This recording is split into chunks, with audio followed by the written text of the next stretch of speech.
ม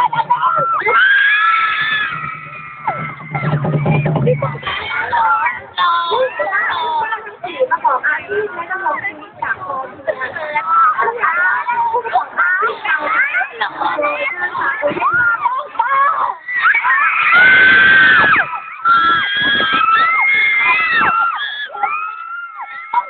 เรียงหน้าหันหน้ามาทางสีแดงกันสิคะตาโยนให้ดูหน่อยโยนให้ดูหน่อยไม่ต้องโชว์ค่ะไม่ต้องโชว์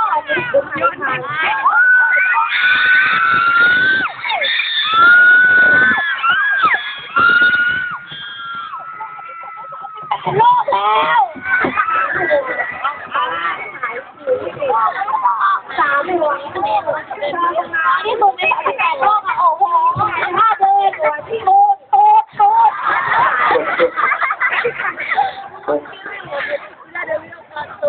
เงื่อนไขความรู้เงื่อนไขคุณธรรมและสิ่งที่ชีวิตเศรษฐกิจสังคมสิ่งแวดล้อมอีกประการหนึ่งลูกบ้านแดงร่วมรณรงค์ต่อต้านการเสพและการค้ายาเสพติดภายในหมู่บ้านเขาจิตจักรยานเนี่ยโครงการไม่เห็นเลยเหรอไม่เห็นแล้วแต่ไม่เราโดนนะคะที่สองคนนะ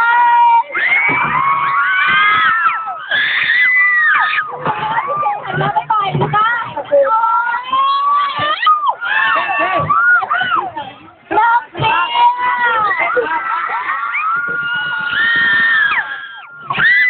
ลูกชายของเพชรขาวเพชรชายลูกชายสักทีโอเคเก่งยกข้างนะคะแล้วไม่ยกให้แต่ผู้ชายโอ้ป้ายนี้ใครทำโอ้พี่ชายเรายึดพี่ชายกับพี่นัชชาแล้วค่ะสีเด่นมากสีตัวค่ะพี่เขาเยอะเลย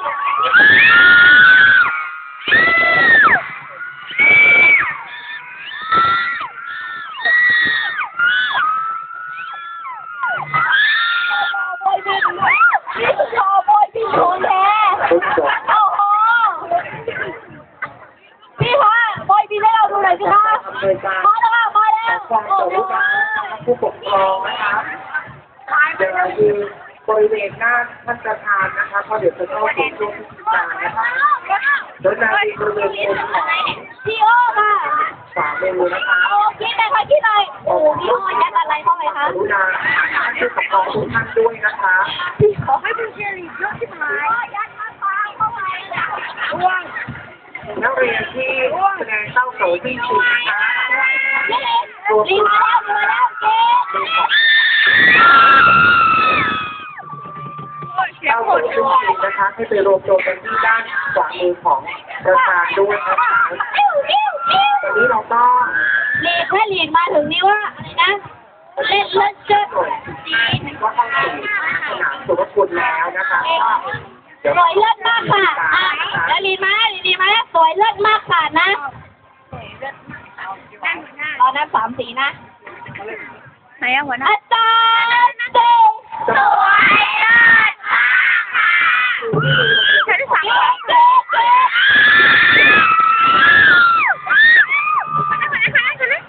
เจ้าเกนิกาต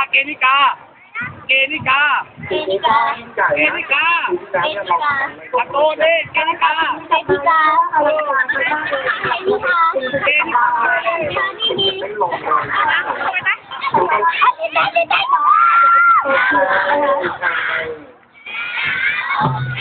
เนี่ยหน้าตาเด็กๆเราดีแล้วเพราะฉะนั้นไม่ต้องฝึก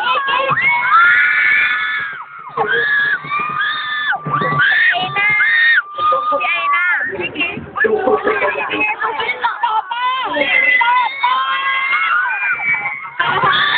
ยู่ที่จุดเดียวนะคะโตโต้กองเชียร์ก็น่ารักไม่ว่าจะเป็นสีม่วงสีชมพูสีฟ้าสีเหลืองโตโต้ทำพระอาทิตย์มืดนักเรียนที่เดินอยู่ริมเฮ้ยมาแล้วพี่สตาร์ค่ะดูค่ะพี่สตาร์สวมผ้าไหมส้นสูงอ่ะไม่เข้าค่ะ